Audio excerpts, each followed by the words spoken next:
Halo sobat properti dimanapun Anda berada. Assalamualaikum warahmatullahi wabarakatuh. Alhamdulillah pada kesempatan kali ini kita bersama-sama untuk belajar kembali tentang sistem informasi developer properti. Dan saat ini kita akan membahas tentang bagaimana cara input pengeluaran di dalam sistem ini, ya, sistem informasi developer properti. Kita nyoba di versi trial atau demo di sitpro.id. Kita login untuk input data pengeluaran di area keuangan, ya. Kita login dengan user admin dan password admin, ya.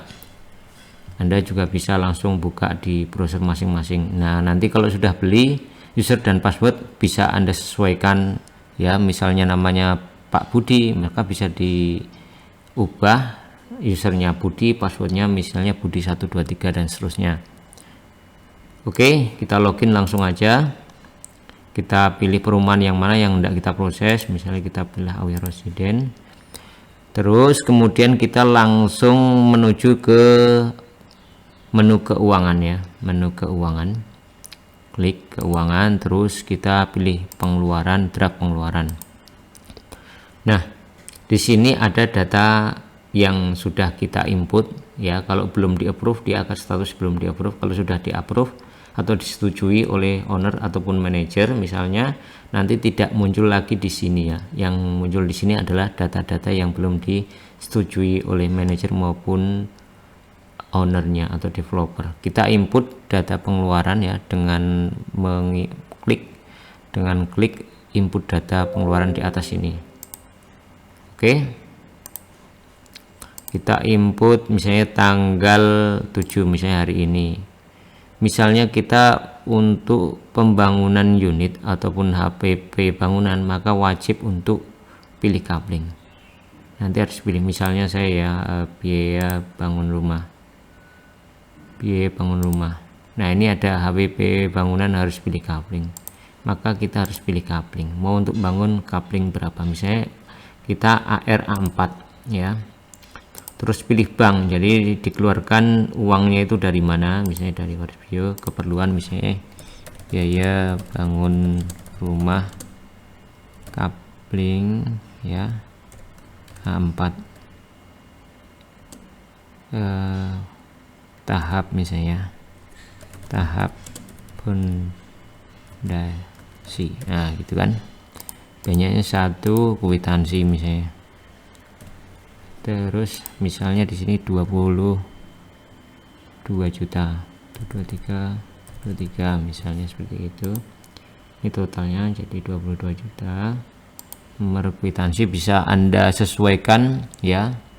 Kalau ini untuk contoh saya buat misalnya AR A4 itu BGN dibangun itu kan. Terus 07 09 2020 misalnya gitu. Pilih status.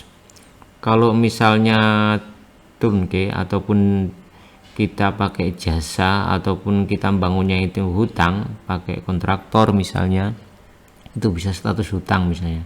Setelah jadi baru dibayar, itu status hutang. Tapi kalau misalnya kita bangun sendiri ataupun kita bayarnya langsung kita bayar, maka statusnya harus non hutang. Jadi kita posisinya bayar dulu, kemudian mau dibangun pondasi ini. Oke, klik simpan. Nah, di sini sudah masuk, ya, biaya yang 22 juta ini 7 September. Anda bisa ngeklik ini untuk mengurutkan, ya, 7 September. Ini status belum di approve. Nah, supaya masuk di laporan pengeluaran gimana? Ini kan belum masuk tuh di laporan pengeluaran tadi, ya, coupling A4, ya. Nah, kan belum ada itu, ya. Memang belum ada juga isinya di sini kan, belum ada biaya bangun, ya. Yang untuk coupling A4 belum ada, ya. Oke, kita harus setujui dulu atau di approve di area owner. Kita logout ya, logout owner, dua-duanya harus approve ya.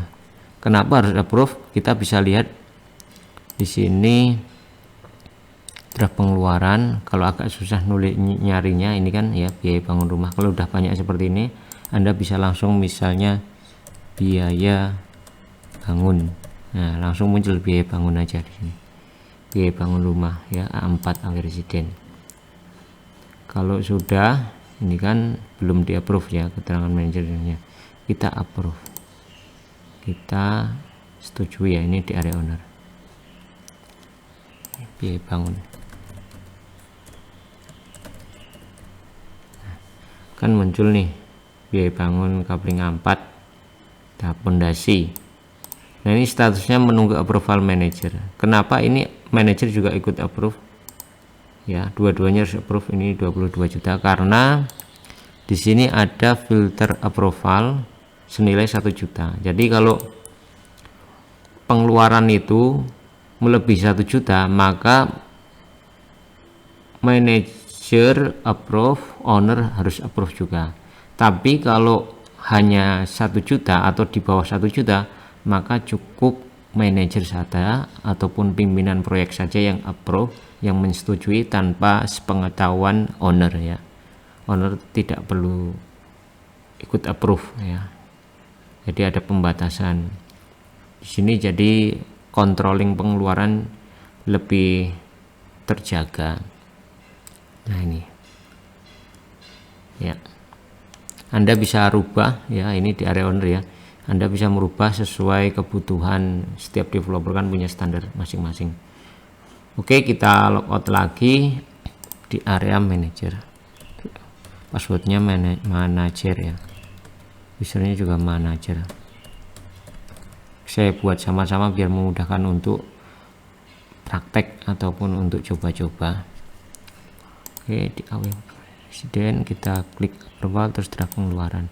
Nah di sini ya, status sudah di approve oleh owner ya, udah setuju oleh owner, sedangkan login sebagai manager ini belum kita setujui. Kalau sudah fix, sudah cocok ya, kita klik tombol yang biru ini atau yang ya, yang centang ini.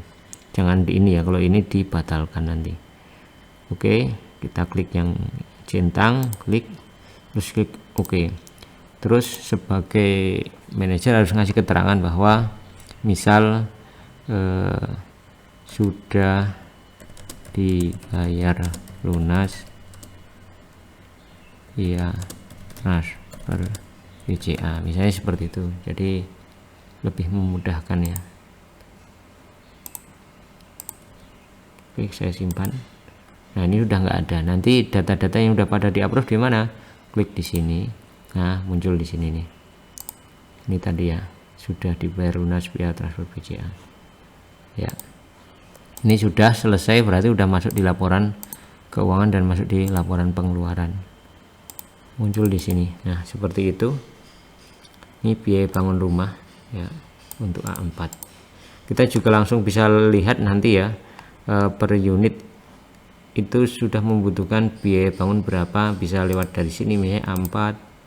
Oh ya, biaya bangun total sekian. Nanti kalau pengajuan untuk biaya finishing atap ya, biaya apa legalitas seterusnya, otomatis ketika kita pilih coupling A4, kita terapkan filter di sini akan menotal semuanya. Misalnya A1 ini kan nilainya 80 juta, dari 55 tambah 25 80 gitu kan. Jadi enak, per unit langsung ketahuan. Yang A2, oh yang A2 belum ada gitu kan, A4 tadi baru 22. Bisa Anda terapkan sesuai berdasarkan filter ini ya, enak. Nah, khusus kalau misalnya untuk biaya untuk biaya konstruksi, biaya bangun rumah, biaya bayar hutang dan di sini kan banyak itu. Anda bisa menambahkan ini di area owner ya. Oke, untuk gaji karyawan dan sebagainya bisa juga. Kalau sudah diinput otomatis nanti muncul di sini, dan kalau sudah di approve. Oke, demikian. Nah, untuk input cara pengeluarannya di sistem SID ini seperti ini. Kemudian bagaimana untuk menambah data kelompok ini ya. Kelompok ini kan banyak ini ya. Sebanyak ini juga setiap developer mungkin juga ada yang kurang juga kan gitu. Kita logout. Jadi tadi input data pengeluaran udah selesai seperti itu. Kita bagaimana cara untuk ngeset ya jenis pos atau nama-nama kelompok tersebut. Masuk di area owner dengan password OWNER user dan passwordnya sama ya. Klik setting master data, terus keuangan, pengeluaran, pilih kelompok pengeluaran. Nah, di sini jenis posnya ini Anda bisa membuat nama kelompok. Misalnya tadi biaya bangun. Nah, biaya bangun rumah masuk mana? Biaya bangun rumah masuk HPP bangunan. Biaya konstruksi juga masuk HPP bangunan. Ya. Bahasanya monggo silahkan. Ya, misalnya kalau pajak masuk mana? Wah, ini masuk pajak, ada PPH, PPN, PPH final, PPHTP, pajak PPN, ini masuk pajak. Ketika pengajuan dana untuk pajak PPN otomatis akan masuk pajak secara otomatis. Ini kan udah dibuat jenis posnya. Misalnya apalagi gaji karyawan. Nah, gaji karyawan masuk operasional atau promosi ya. Di sini kan ada operasional promosi. Jadi Bapak Ibu sekalian langsung bisa membuat nama kelompoknya apa, terus pilih jenis posnya, disimpan, otomatis nanti muncul di area admin keuangan untuk pengajuan dana sesuai jenis pos atau sesuai nama kelompok dan masuk di jenis pos secara otomatis. Kemudian kita bisa lihat di sini beberapa laporan ya, tapi ini kita akan bahas menyusul ya. Ya, yang penting tadi input data pengeluaran sudah kita buat. Caranya seperti itu, simple, semoga bermanfaat dan jelas ya. Terima kasih sebelumnya. Wassalamualaikum warahmatullahi wabarakatuh.